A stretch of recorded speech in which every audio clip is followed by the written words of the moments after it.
So welcome to Focus 24/7 and the last podcast of this year. I'll start by telling you a bit about myself. So my name's Joel Kirkland. I'm one of the leadership team at Focus Cloud. I've been in recruitment for 20 years and in the Workday ecosystem for 18 months. And the title of this podcast is Building and Managing a Global Workday Team. I'm really pleased to be joined by Muhammad Samir from the Weir Group. So Mohammed, tell us a bit about yourself, first of all. Hey, Joel, and thanks for having me on today. I appreciate Pleasure. it. It's definitely an honor. So what can I tell you about myself? I've been with Weir right now for a little over 10 years. I've been in HR for about a little over 15 years and currently look after our Workday product at the Weir Group. So we've got a pretty large global footprint in about 60 plus countries.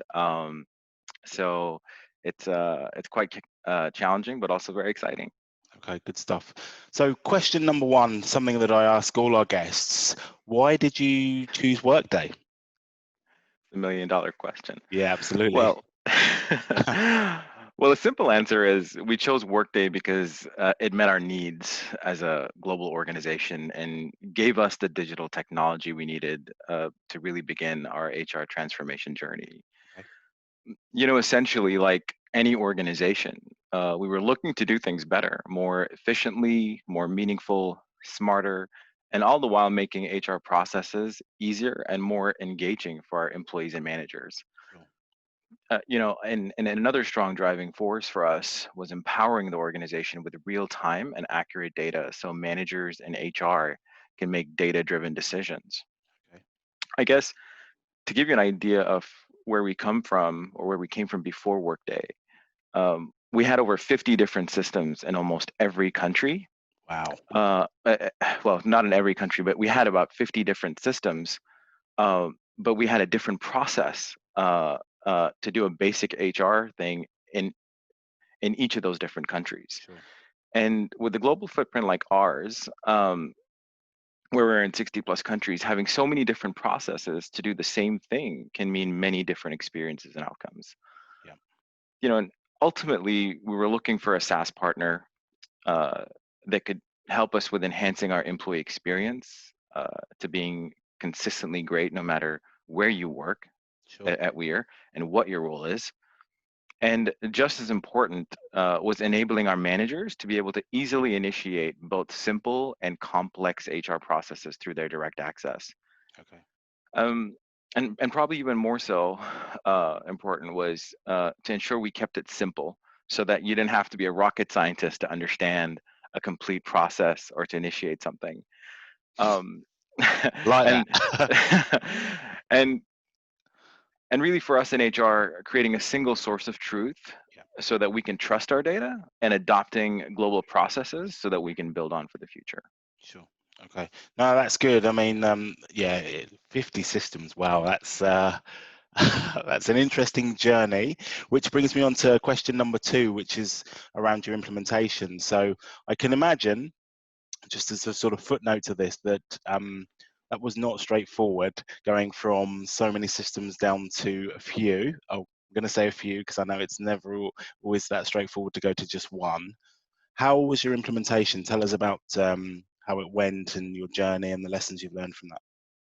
Yeah, so our total implementation probably took about 18 months from the minute we decided to go with a global system. And then all the work that goes into the planning piece of it, and then identifying who your implementation partner is going to be, and then really the project in itself and the actual work, uh, you know, give or take, took about almost a year, uh, considering we had the pandemic come halfway through as well. So we Sure. had to move from a regular way of implementing a project with meetings and offices to going fully virtual. Okay. Uh, but I think we had a great implementation experience, not only as HR, but as an entire organization. It was certainly one of the most successful programs we've had as an organization. Great. I believe the most impactful area we got right actually was engaging the entire organization throughout the implementation. Sure. For example, our global design sessions included many stakeholders and a design authority from within the wider HR community. And then we follow that up with individual country localization sessions. Because we had so many systems and we had so many different ways, it was important for the countries where we had big populations and our biggest populations to really get into the weeds and Yeah. understand their local requirements. But perhaps even more so for us, I think at the time, was working with full transparency in the organization and having regular updates and Q&A sessions on what's coming and what to expect. It's almost as the program team was the entire organization, which was a great effort because everyone was vested in the program being successful. Cool. But as everyone r- knows, like with any program, there's always some lessons learned, and we sat down to review those, like every other program, to understand really the root causes, Okay. and so that we could learn and grow from them. Sure. But ultimately, my advice for anyone who's implementing Workday globally is to take time out to iron out your processes around your Workday business processes, Yeah. and getting your end-to-end processes socialized early on in the organization and getting those approved. And that also goes for your integrations as well. Um, I think all those would help with your future configuration plans, your test plans as you get to those milestones within your project. Yeah. Um, and definitely get professional help for translations. if you Is that a if you're tricky just area? well, it's time consuming. It's time consuming, and you have it can get quite um, tricky, because as you go through a project, you have certain milestones that you've got to achieve, and you've got to get those translations. And we're talking about each language having maybe 28,000 business objectives Wow. uh, to be translated. So for us, we were doing 6 additional languages, Okay. and so I definitely wouldn't recommend doing those in house, simply because, again, it's quite time consuming and something that can be quite easily outsourced. Sure. Oh, that's a good tip, actually. Interesting. Translations. Yeah, good stuff. Okay, excellent. And anything specific, like I know you mentioned you kind of sat down and did lessons learned. If you had your time over again, Mohammed, what are the key things that you think you might tweak? I'm not going to say do differently. It sounds like Hmm. it went really well. Yeah. Um, yeah, go for it. Yeah, again, I think for us, if we were to tweak anything, it would definitely be, we would probably collaborate even more, have even more conversations. As you go through a program, you have different milestones, and you have different events in the program. So, for example, global design, localization, there's pre-design, there's all those things. And at the time when you're going through the program and you're doing the budgeting, you think about, okay, we're gonna spend a lot of money on this, we're gonna spend a lot of money on this. Definitely, I think what's important for any organization, and what we would probably tweak, is invite more stakeholders to our localization events. Okay. So in our localization events, we invited key HR people to come in and tell us about the countries. And what I would do different is I'd probably invite the payroll leads from those countries as well. I'd probably invite the IT leads from those countries as well, where we have integrations or they have got established systems already, and other specialists within that HR area, like timekeeping, for example, and absence, so that those localization sessions can be more wholesome. Yeah. Yeah. No, that's fantastic insight. Good stuff. Okay. And so when did you go live, and how was that actual sort of cutover process? We went live August 31st Okay. of this year. So we are 809 days live right now. Cool. For us, it was a quite smooth go live.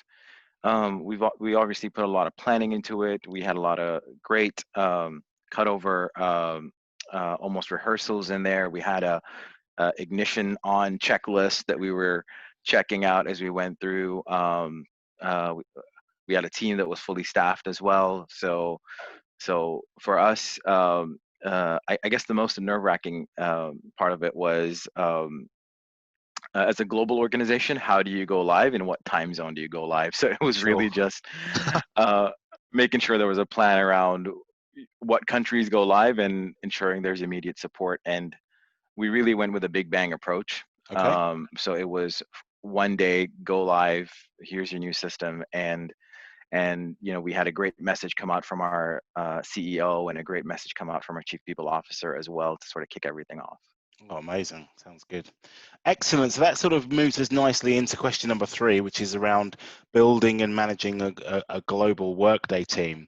So tell us a bit about that. Start by sort of setting the scene, Mohammed. Tell us how many countries, how complex. Yeah, give us a bit of detail around just who sits where. Yeah, absolutely. So for us, our approach has always been to have a team made from people who have organically grown from within our business, who have become Workday experts as we implemented Workday, Sure. and also to bring in Workday experts from outside who have had that post Workday implementation experience and have already had that experience as being part of a support model. We wanted to we wanted to do this because we wanted to make sure we had good diversity of thought and approach when it comes to supporting our businesses. Having a team of individuals who can understand both Weir and how things are done outside was important to us. Yep. Um, One of the things I just want to mention also is what was really good to hear from our external hires was that our implementation was the best that they've seen yet. Ah, So that is great feedback. That's interesting. Because yeah, you sort of don't hear about, it's going to sound weird, but you don't hear about the success stories. You only hear about the other side. People talk a lot about the other side of it, the ones that haven't gone so well or the ones that need unpicking and rebuilding. So that's amazing feedback. absolutely. Yeah, it was complete unsolicited feedback. Just for them to tell us that was very good to hear because you implement Workday and you go live once, hopefully. So, um, but but in any case, given our global footprint, we've adopted a follow the sun approach, making Okay, it so part of the team is always online. sure. For example, as we have Australia coming online, or we have the West Coast of the Americas working late. Yep. Right now, the team is split between Australia, Poland, the UK, US, Peru, and Argentina. Okay. And that gives us a very good cover for all our regions. So Asia Pacific, EMEA, North America, and the LATAM region. Sure. We've also put a system in place that allows all our Workday consultants to exchange shift notes, almost, if you like, Yes. in case there's any cases or issues that need to be picked up by incoming team members, and that gives our businesses continuity through leveraging our global footprint. Okay. Okay, good stuff. So let's talk about the challenges of having people dotted around the globe, Mohammed. From a personal perspective, how do you find that? Because that sounds like it's quite tricky. I think there's a key ingredient um, to managing remotely across time zones, and that's having a team that believes in that approach, and that's having a team also for us that is really passionate about Workday and really enjoys working with people and showing them all the cool things Workday can do. uh, um, and once you have that, you can really build on that. So it's important to have a motivated team, essentially. As a team, we meet regularly online through various meetings, at least once a week. And I also encourage my team to meet with each other to discuss ideas and share issues they're facing. I think giving a global virtual team flexibility to manage their stakeholders in their regions is really important. Okay. And again, encouraging them to collaborate with each other um, is also key. And any sort of chat service like Teams or Slack, those kinds of collaborative tools can be very helpful because the team can build their own channels, their own rooms, have conversations real time, almost to an extent where I think we're actually successful and we're actually doing a good job because we're remote and because we have so many diverse people on the team that have so many different perspectives, we've always got ideas to share. Sure. That's interesting. I was going to ask you, because obviously, it came up at the beginning of our conversation about the global pandemic. Do you feel like you're almost a step ahead because of the globality of your business, because of the fact that a lot of what you do is virtual anyway? Yeah, absolutely. I think we as this was a global implementation, we almost went virtual a little before the pandemic, and so when it did really start,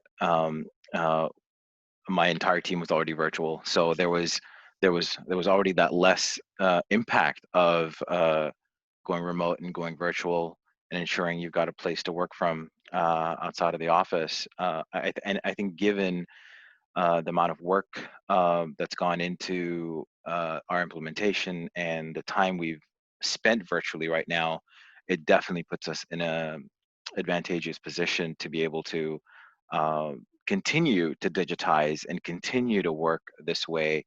Um, uh, you know, ultimately, it's probably better for the environment as well. Yeah, less carbon footprint. I love that. Yeah. Absolutely. So you touched upon kind of a motivated workforce.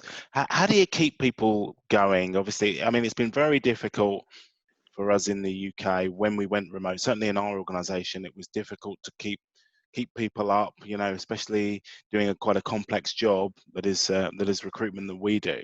So from your perspective, how do you keep them going? And obviously everybody's not going to be on top of the world every day. So kind of tell me a bit about how your temperature gauge and maybe some of the tools or some of the ideas or concepts that you've brought in. Absolutely. I think, I've always had a rule of 5 points when managing a team, and that's ensuring that everyone on the team identifies with their tasks, um, so believes in their tasks and believe, they're doing the right job. Um, the second thing is ensuring there's enough variety in their job so Okay. that they're not working on monotonous things. The third thing is ensuring they've got enough autonomy to be able to make critical decisions and give them room to take some risk and fail a little and learn a little. Uh, I also believe, in providing a constructive channel for feedback. So, really in our team, anyone can call anyone and say whatever. We're all respectful. We all care about each other, and it's just being open and honest. And lastly, ensuring there's job satisfaction. So they're happy and they believe in why they're here with us. So Interesting. That's really good insight. So let's look forward. Not just in terms of the size and shape of your team, but in terms of the product as well. So give us a bit of insight into some of the cool tools you mentioned about Workday, and some of maybe the innovation or the forward thinking that's going on inside your business around the products and the people. absolutely. So for us, Workday is definitely our game changer. It's our HCM model. But what we've also done is while we were implementing Workday, we also implemented a service delivery tool um, uh, called ServiceNow. So we implemented the HR ServiceNow model to ensure that we've got a mechanism for our HR customers and our employees to engage with us and open cases. Um, one of the tools that's been very helpful is our knowledge bases on those, because we've got one area where people can all go and pick up how-to guides and reference guides on how things work. And we've almost created a digital level zero of support where initially, if you have any questions, you've got this knowledge base that's got all this material information with screenshots on how you can go and do things. Cool. Um, so that's certainly what we are leveraging. We're definitely leveraging Microsoft Teams for us. We collaborate heavily on Microsoft Teams. We document uh, all optimizations, our change request process. and all our internal policies and operational framework, so that it's easily accessible to everyone on the team. So those are some Okay. of the things that we're using right now. Cool. Okay, good stuff. And then obviously this has been a bit of a sort of evolving process for you, and we're kind of in this continual learning environment by the sounds of it. What sort of stuff are you kind of doing differently now than before? Obviously the team is growing. You're following the sun. You've got these good models in place. What things are you doing to kind of improve and kind of optimize? Yeah, that's a great question. I think as we look to enhance and embed Workday and what we're calling phase one of our journey, we're looking at items like Workday Assistant, which is almost like a chat service that'll help managers and employees with different processes. We're looking at Skills Cloud, and we're looking at machine learning. So different benchmarking and different sort of tools that we can leverage now that we are on a global system that's connected. So it's really the beginning of a bigger journey as we mature with Workday. Okay, amazing. I'd like to pick your brains on one of those points actually, because it's an area that's been highlighted to me and that sounds very exciting, and that's Skills Cloud. So just sort of articulate to myself and our listeners in terms of the concept of that, because it's pretty funky. Absolutely, yeah. I think Skills Cloud gives us an ability to, and there's two ways to really use Skills Cloud. It's for recruitment and for talent. Yep.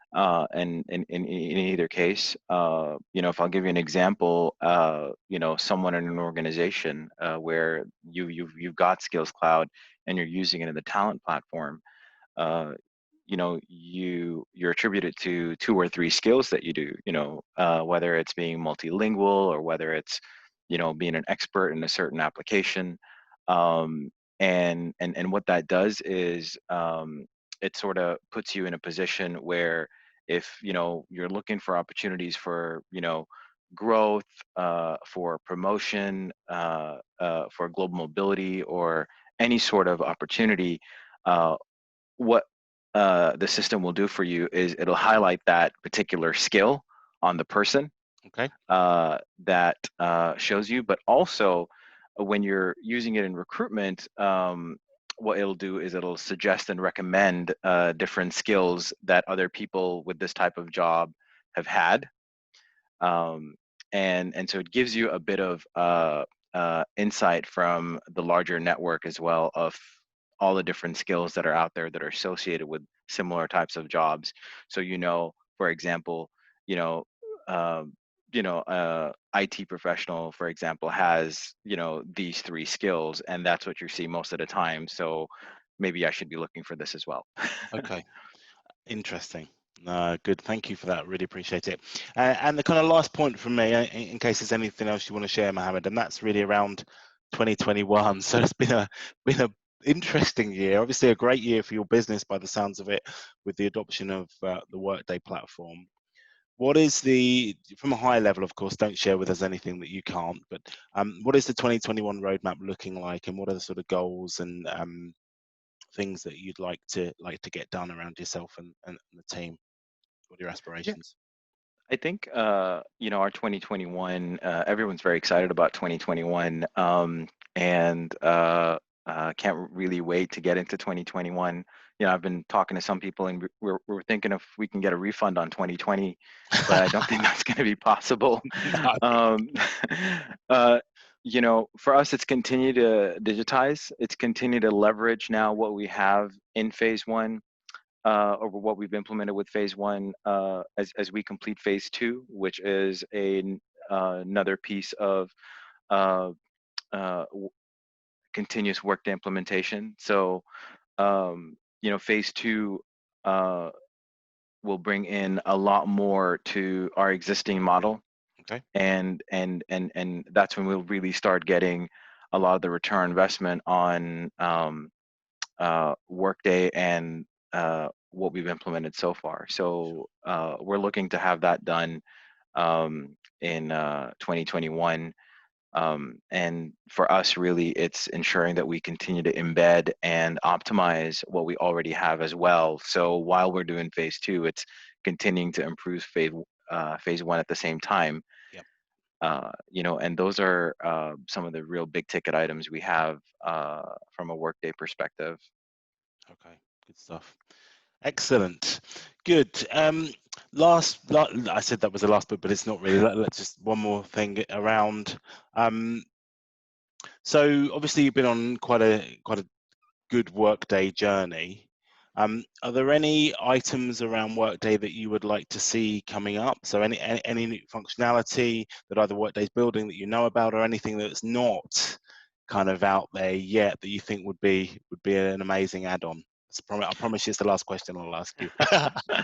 um, I think there's quite a bit of talk about the Vibe Index, and that's basically this diversity inclusion dashboard that Workday has, and they've got there's workshops going on those right now, and we've had a few people from the company already join those, and they look really promising. And I think as we grow more and we digitize more and we do more virtual and remote work, inclusion and diversity is going to be even more important in being able to harness the different ideas and the different skills and expertise that's out there. So for us, getting that Vibe dashboard and getting insight from the larger Workday network of what that looks like, giving us benchmarks so that we can, measure ourselves is going to be quite interesting, I think. So that's something that I think we're really excited about. Wow, that feels like a good place to finish. So before I do, I want to say a massive thank you from myself and our network, and also wish you a very happy Christmas, and let's hope it's a prosperous 21. We won't get a refund, unfortunately, but let's hope we make up for it in 2021. So thank you very much, Mohammed, for your time and expertise. Yeah, no, thank you. Wishing all of you a wonderful Christmas and a wonderfully vaccinated 2021 as well. Absolutely, fingers crossed. Yeah.